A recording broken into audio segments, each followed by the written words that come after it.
knitters, welcome to episode 135 of the Knitty McPurly podcast. I am your host, Devin AT. You can find me online at KnittyMcPurly.com. I am Knitty McPurly on Instagram, and if you want to email me, I am Devin at KnittyMcPurly.com.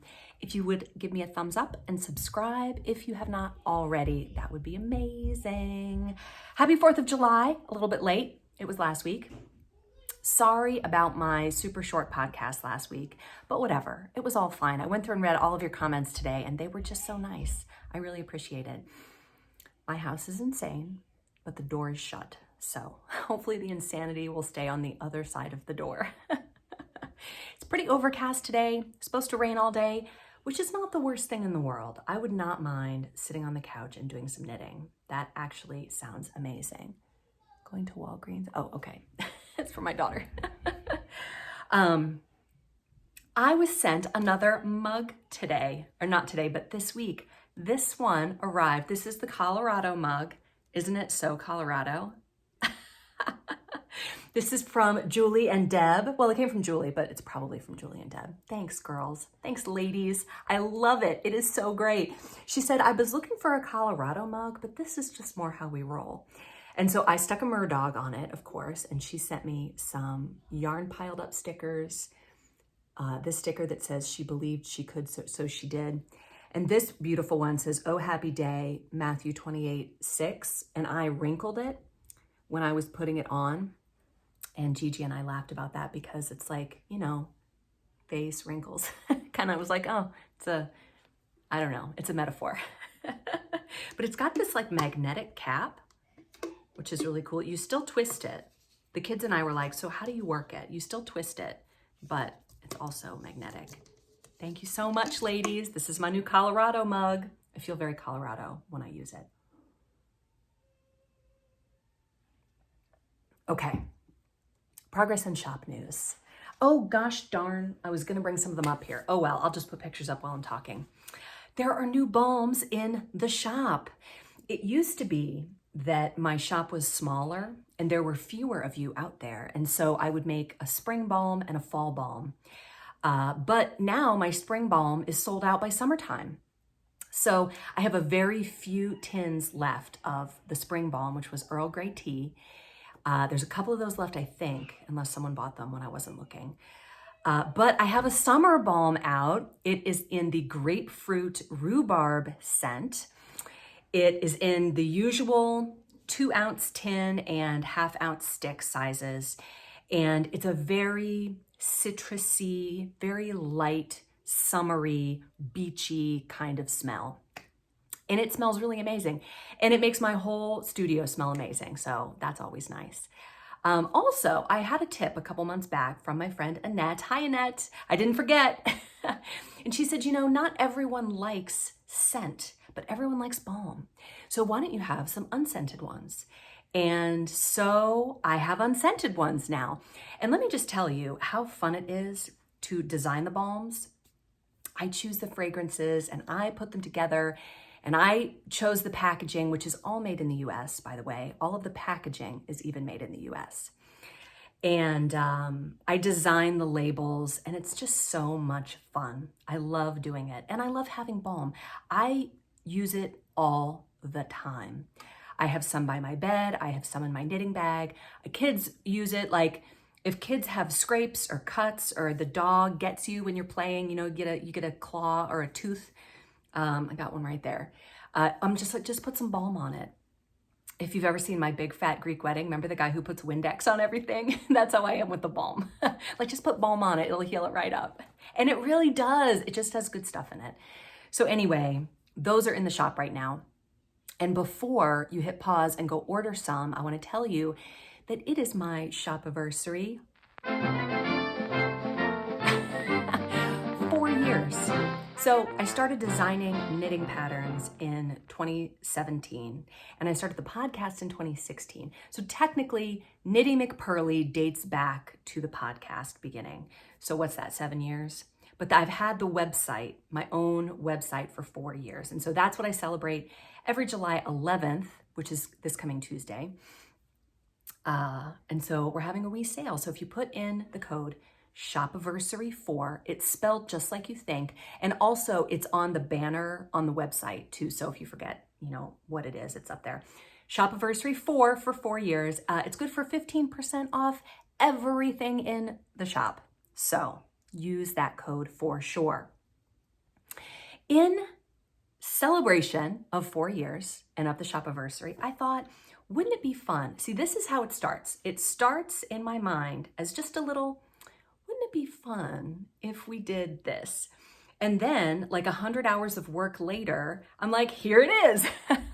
And this was no different. So I thought it'd be fun if I had like a little Shopiversary set of colors that have been in my mind that I am, either trial running as permanent colors or just ones that I like that I think look amazing together.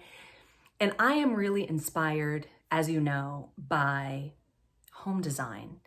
I love the HGTV magazine. I just had to cancel it though, because somehow it's like $35 a year now. What? Like I should just buy it at the newsstand for that price. That's crazy talk. Anyway, but you can go to like Lowe's and get those little booklets that have all the colors together.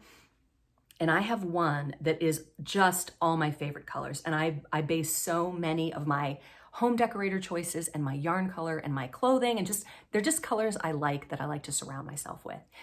So that is a great way to pick colors. And also it's one of the ways that I choose my yarn colors. All of that to say, I'm about to show you the Shopiversary set. I popped these in the shop this morning, so they should be there. If you want to go get them, use the code. If you forget and you email me and you say, Devin, I forgot to use the code, will you give me some of my money back? I will say, yes, I will do that, but just use the code. It saves us all a lot of time. Okay, so I think I'm just gonna go ahead. Let me face them all the way that they look the prettiest. It's like, it's like your good side, right? I don't know. There's so much light in here. There they are. They look more washed out than they are in real life. So the yellow they're all tonal and speckly, and it's kind of a deep gold, dark with the brown. And the mauve is kind of like a rose gold with a little bit of a speckle. And this, it's similar to Frost, but different. It's darker. And then this one is really great. I love this one. It's like a mix. And this one too, the speckle. What do you guys think? Oh, it's so pretty. Oh, it's so pretty. I just love it. Wouldn't this make an amazing like shawl? So anyway, these are the colors and you can go get them in Frankfurt Fingering in 100 gram skeins or 50 gram skeins, and I am selling them as a set. So they come together. Oh, they're so pretty. I wish you could see them in person, because when I see them on the screen, they look more washed out than they do in person. Oh, they're just so beautiful though. So I will have them as Frankfurt Fingering 100 gram skeins, a group of 5, or 50 gram skeins, a group of 5. I also have them in DK. This is DK that I'm showing you right here. And the DK is in either Dubrovnik DK, which is my regular DK base, and that is what the 100 gram skeins are, or a Kiev DK, which is the K, the D and the K, Kiev DK. Named after Kiev, which all of the newscasters are calling it Kyiv these days, because Ukraine has been in the news, obviously. But when I grew up, it was Kiev, like chicken Kiev, right? I don't know, whatever. If you're Ukrainian and you want to correct me, that's fine.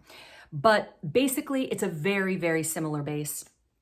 The only difference is the yardage is a little off. It's just slightly different from the Dubrovnik. But the reason I use that is because that's an easier way for me to get a hold of 50s, 50 gram, 20 gram, 10 gram skeins. So if you got the advent calendar last year, you got Kiev DK. So anyway, but it's same 100% merino wool superwash. It's all like that. It's just basically, how it is easiest for me to dye it up. So anyway, yay! Yay! That is available now. Go get it. Okay. All right. I think I talked about all of these things. Okay. On to my personal knitting. Swim, as I've said before, has allotted me a lot of knitting time, which has been really great. It's been really like nasty weather all summer. It's been kind of awful. It's either humid and raining or humid and a million degrees. So it's hard to knit in the humidity, but we can make it work. I have made it work. So I am even further along than I was the last time. Last week, let's see, untangle myself here. Okay, so I am knitting the Awaken sweater in Meadow and the June color. And I went as far as the pattern said on the sleeves, and I switched over to DPNs here. And I just had these kind of floundering when I remembered this cool thing. Do any of you have this thing? So this one was made for me by Emoni Hopkins from Hopkins Studio. I got this years ago on Etsy, and I don't even know if she still has a shop, but if she does, I will link her below. She custom made this for me, and isn't it cute? It's just so cute. But also, it keeps your DPNs not only from falling out of your knitting potentially, but also snagging the rest of the knitting. And I have my Progress Keeper that Tara gave me that is a very sparkly Arkansas. I was drinking coffee out of my South Dakota mug today too. What would I do without you guys? What would I do? I'd be drinking out of boring non-state mugs. So I stopped here because this was the prescribed length before starting the crosses at the sleeve and then the cuff at the wrist, crosses at the wrist and then the cuff. But I'm not sure. I have exceptionally long arms. Your wingspan is supposed to equal your height for good proportion. My wingspan is 4 inches longer than my height. So I just have really kind of freakishly long arms. The other day, you guys, so we have 10-foot ceilings in our main floor. So there are these built-ins that go almost to probably 9 feet up, okay? And there's a thing up there, and my husband goes, "Can you reach that, or do I need to get a step stool?" And I was like, 9 feet? I'm 5'8". I'm not that tall. My arms are not that long. It's like go-go gadget arms. You know? Yes, they're too long for my body, but they're not ridiculous. I can't reach something 9 feet in the air. Okay, so this is where I am on the other sleeve. So you guys, I am like coasting along on this fingering weight sweater. It is, I don't think I've ever knit a fingering weight sweater as fast as this.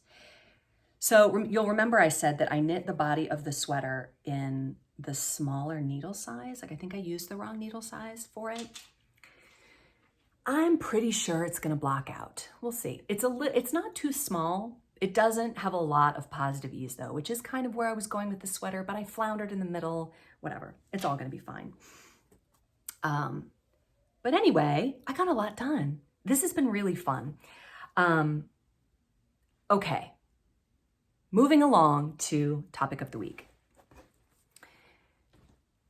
My 2 oldest daughters love to read, and Gigi, second oldest, she loves classics and she loves beautiful books. So we went to Barnes & Noble this week, and I am a used book person.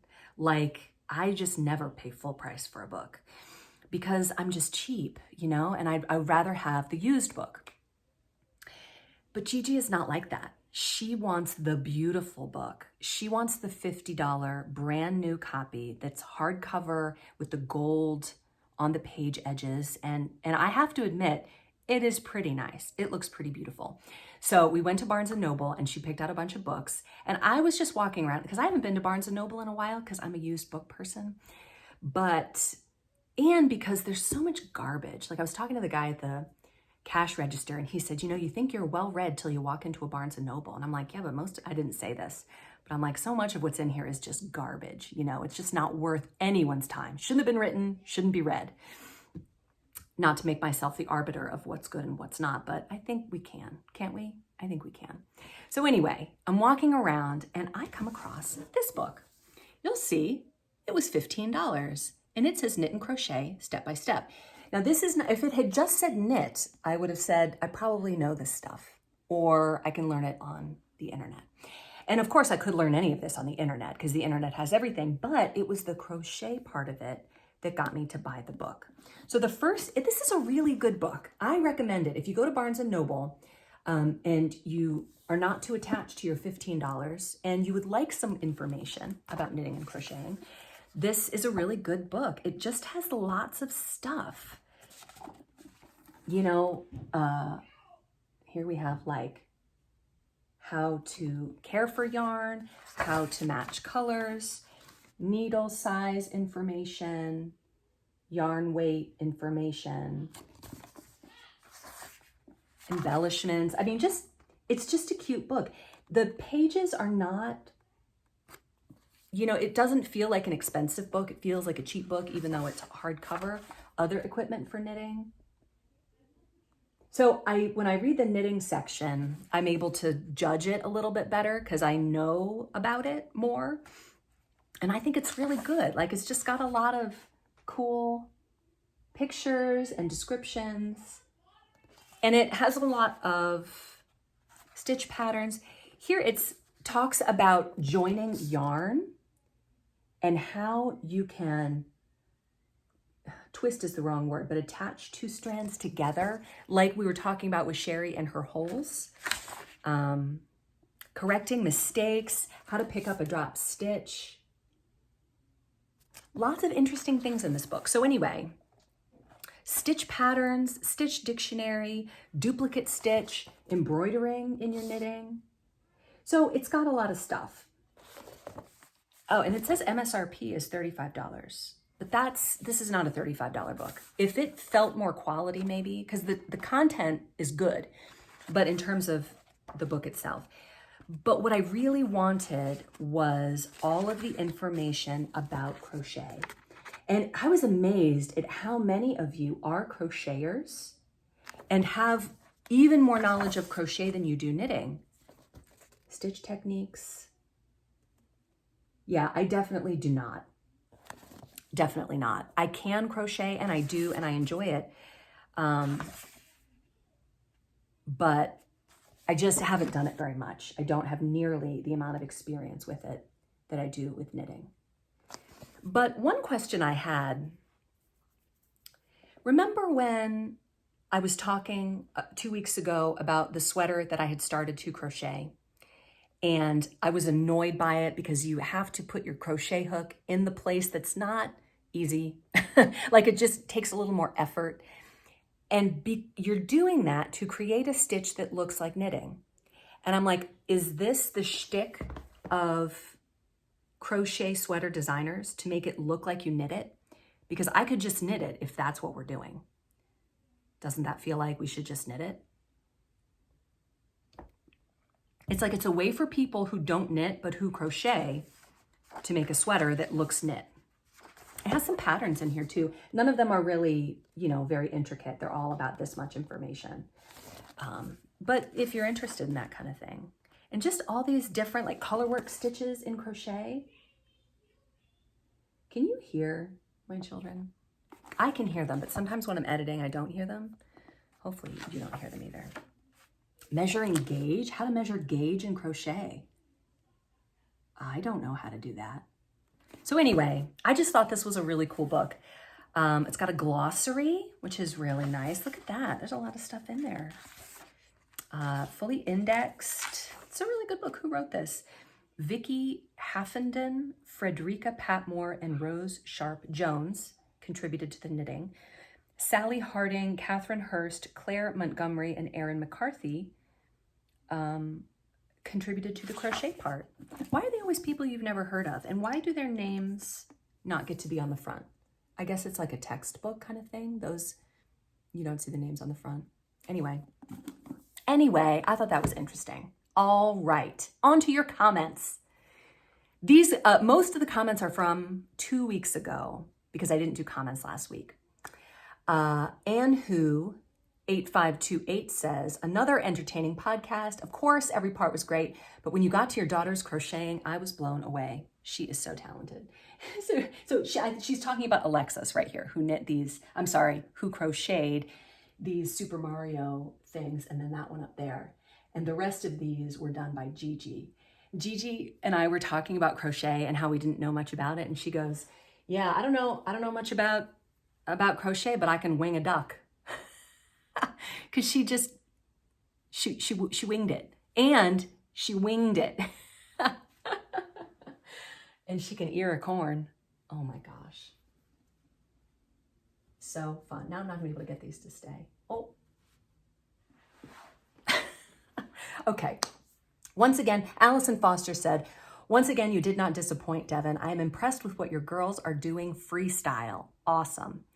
I use color catchers in most of my light loads. They are amazing. They have saved my bacon on more than one occasion. Ruth Loves to Knit is such a sweet little podcast. I enjoy it very much. Her lessons at the end are heartwarming. See you again next Sunday. Have a great week. Lots of people said something similar to that they use color catchers a lot. I have never used one ever. I don't have much trouble with bleeding either. But many of you cited examples like New Jeans or something red. But interesting, like a lot of people use those. And a lot of people said Ruth Loves to Knit is just a great little podcast. And Ruth commented. Ruth said, thank you for the mention. I do a little epilogue at the end of my podcast, and the reach has been truly amazing. God really can use anything for his glory. That is so true. Little is much when he is in it. Happy knitting. That is so true. I have found that even bad things, even really bad, evil things, God uses that for good. How does he do that? Well, he is he who is, and I am she who is not, right? Patty Hensley said, it was so nice of you to work with Julia to help her fix her treasured gift. I am a quilter, and we always use color catchers when washing quilts. They are great. Wow, so interesting. Pam Knits 2 says, don't persevere on something that's annoying. It's not worth it. Work on things that bring you joy. And I think that there's a lot of wisdom in that. Don't just be frustrated and just, be angry through the whole thing. So, and that really is the question. Do I want to persevere through it happily, joyfully, choosing to be joyful through the annoying thing? Or do I just want to let it go because you're making stitches that look like knit stitches? Are there other crochet patterns that embrace the crochet? Can you do that and have it look color work? I don't see why not. The book has color work crochet in here, but maybe it's the kind that looks like knitting or just stripes. But see, here, look at that. That's really cool, isn't it? But still, that's like stripes, isn't it? Because you're working it around the square. You can bead stuff. Cool. I don't know. I'll find it another time, but I'll figure it out. If you know, tell me though. I would love to hear from you. Professor Pearl, that is a great name, says, I adore the colors of your sweater. I love the idea of fuchsia with the orange, Fantine with the Roxette. I also think it's so brave to try a new thing like a crochet colorwork sweater. For some people, it would be bravery. I'm more just foolhardy. That fools rush in. I am a rusher-inner. And I don't stop to say, is this a good idea? So I don't know that it's brave. I think that, like in this situation, I maybe bit off more than I could chew. Like it's just learning too many new things at one time, but whatever. It's just crocheting. It's all fine. Sherry says, Devin, I'm so grateful for you and your podcast. First, I just enjoy seeing your happy face every Sunday and learning all the things you share with us. Secondly, for inspiring me to write. I have been writing stories in my head since I was a child, but I never put them on paper until you asked for stories about knitting. Oh man. I can't believe that small thing led Sherry to write. Sherry, someone who is obviously an amazing, amazing storyteller. Sherry says, third, for your Fossette pattern and knit along, which encouraged me to finally get over my fear of color work. And fourth, for showing me how to easily work in some arm exercises that are actually working on my old lady arms. Thank you 100 times over. You are welcome, Sherry. I am thankful for your friendship too. It's amazing how you can be friends with people over the internet, but you can, and it's great. And I'm so glad. I'm just so glad. That is awesome. Amy Spar says, the colors of your top are so amazing. Looks great on you. And it was a dress that I was wearing. It was pink and it had like a ruffle. She says, I use Synthropol whenever I block yarns that might bleed into each other. I include some wool wash too because it seems harsh. So far, it's worked great. Amy is one of these people who everything she does is amazing. Like, she doesn't do anything that's not perfect and beautiful. If she's done it, it's amazing. She doesn't cut corners. She rips back. She goes to whatever trouble she needs to go to make it perfect and amazing. So I'm not surprised that she knows some cool trick. And Synthropol is a detergent that dyers sometimes use in a part of the dye process. I've used it myself. It smells terrible. And so I don't like it for that reason. But I didn't realize it could help when blocking to keep yarns from bleeding. If Amy says it works, I would definitely try that out. So Julia, and I'm gonna tell more of Julia's story in So Here's What Happened, but Julia, you might wanna try that too. You can get it anywhere. You can get it on Amazon or I think you can get it on Amazon. I've gotten mine from dye supply places, but you can probably get it on Amazon. Heather Goldsmith says, and this is a great little story. She says, on kids and crafting, I taught my daughter to knit and crochet when she was younger. She dabbled in it, but also learned embroidery from some lovely elderly women at the Embroidery Guild. While she never really enjoyed knitting because her tension was so tight, I totally get that, she loved crochet. It's funny because I can't tension in crochet. I think I just need more practice. Anyway, of course, she let it all go for a while with school and work, etc. But once she was married, she picked it all back up again. Now she makes the most amazing Tunisian crochet blankets and other projects, has taught herself continental knitting, and has designed a few things, in particular a baby bonnet in Tunisian crochet, which I, Heather, test for her, and a knitted dress. I am so glad I took the time to encourage her to learn when she was small. She's 35 now. We also have the joy of sharing our love of yarn and crafting together. And she is in turn teaching her own 2 girls. It makes me so happy. I love stories like that. I don't have a lineage of knitting. My grandmas did not knit that I know of. My mom can knit, but doesn't. But she can. She just chooses not to. And, you know, the 2 oldest girls are obviously amazing, but they, you know, just like your daughter, you know, they do it here and there when they have time, and then the desire leaves them. Oh, I got to show you. Here is a picture of Nancy and Sheldon.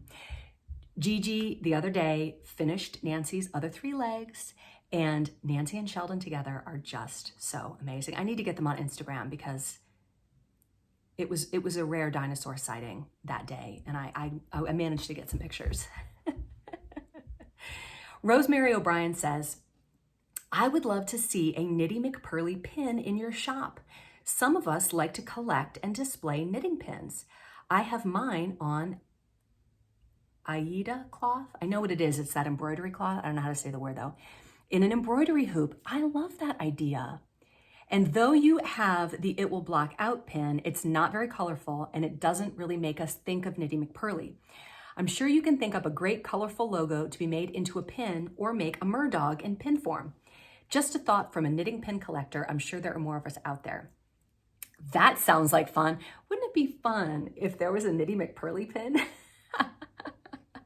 I love it. I feel like, now the It Will Block Out pin is like a resin pin. So it's not an enamel pin. What do you guys think? Weigh in on how you feel about the resin pin, which is less expensive, versus the enamel pin, which is a higher quality and more expensive. I don't know. Colorful. I have several ideas in my mind. We'll see. We'll see what comes out. Okay, knitting fantasies.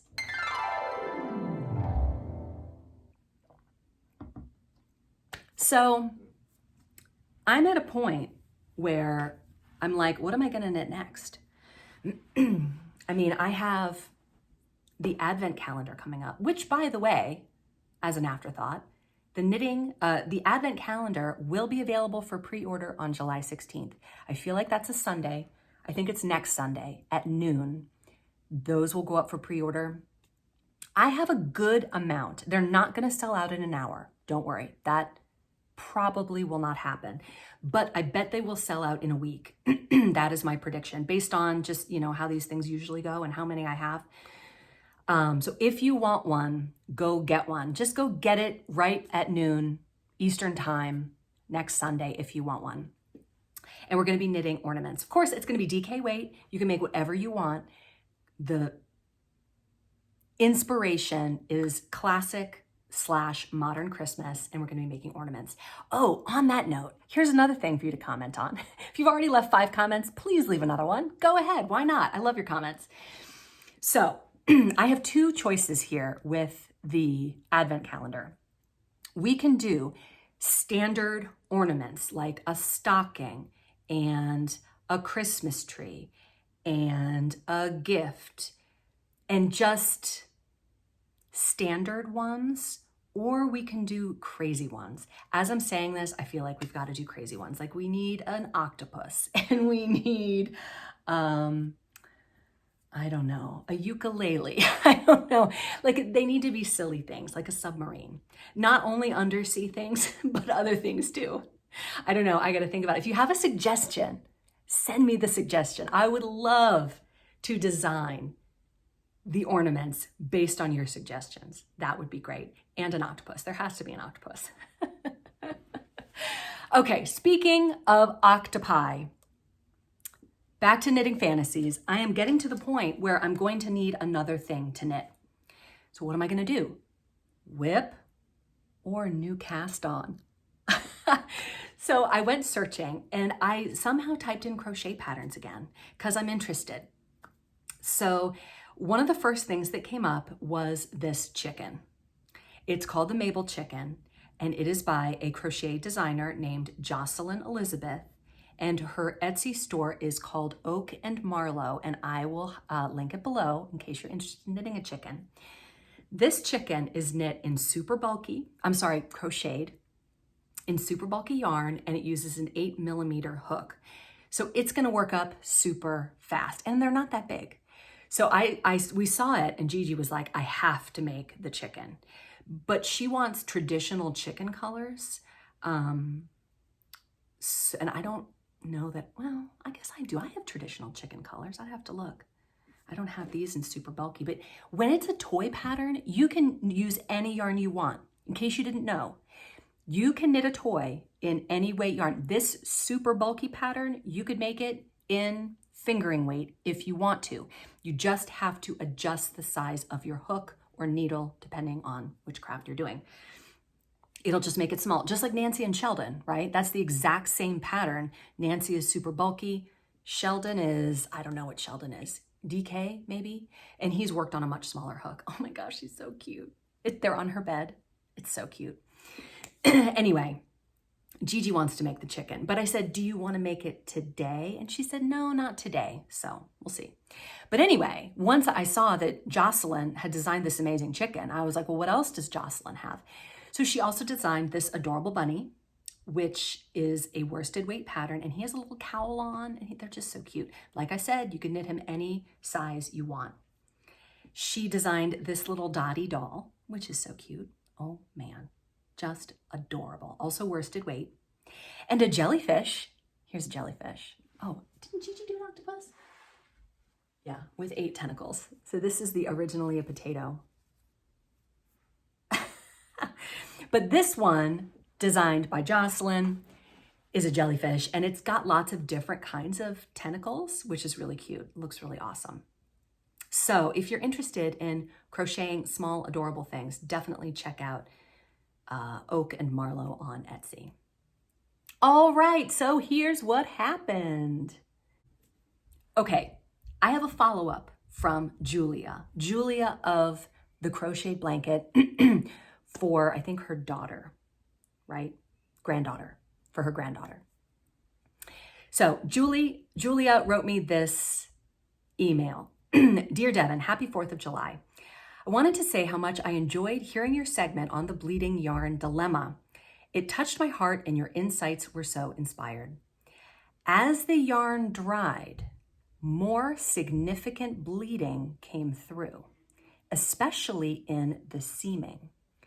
I have attached 2 pictures of the excisions I did and where they came from in the blanket, looking at the blanket as a whole. This was a great thing. They revealed themselves to me. I thought and prayed for peace and perseverance. It was easy, as this is the only chance I will have to give this granddaughter what would be my ultimate witness of love to her. This has been a sanctifying project for me, which started in October of 2022, with resulting deep spiritual meaning and growth in many virtues. So as these imperfections oozed through slowly in the drying process, perhaps like aging or light shining in on scars, wounds, or imperfections, I saw it as part of this life journey. Christ wants to heal us, me, prepare me for my journey to heaven, strengthen me along the way for the unknown road ahead. I embrace this. Imagine the Holy Family walking with me, holding my hand, and even carrying me. I offer many prayers for my granddaughter during this as she prepares to go out into this ever-confusing world. I pray she finds comfort and joy and peace as she wraps herself in these handmade 1,050 squares and finds wonder in the differences and likenesses and the new as her eyes wander over the blanket in thoughts of worry, joy, thanksgiving, decisions, and sadness and study. May she see love and know of its origin, our Lord Jesus Christ. I will keep you posted on the repairs and healing of this patchwork of life and love and struggles and joys. I think a lot of you are holding out on me. Here is another example of someone who writes amazingly and can tell a story in a way that inspires. Julia, amazing. Both your quilt, the work you are putting into it, and what you wrote about it. Your granddaughter needs to read that. She needs to understand that. It will make the blanket so meaningful to her. And maybe if you wash it again, or if you, now I'm guessing you're going to re-knit, crochet, I actually don't know, this blanket, these squares, block them separately and then attach them. That's what my guess is. But maybe try some Synthropol too. Amy says it works. So amazing. Thank you so much, Julia, for sharing all that with us. I can't wait to see what happens next. Like I want the next installment of the story. If you have a knitting story and you are a closet amazing storyteller, even if you're not, even if you're like, I can't tell a story all that well, that's okay. I am more than happy to read it for you. I will forget your name as I'm going through. I will interject 1,000 times and it'll all be great in the end. Send it to me, Devin at KnittyMcPurly.com. I would love to hear from you.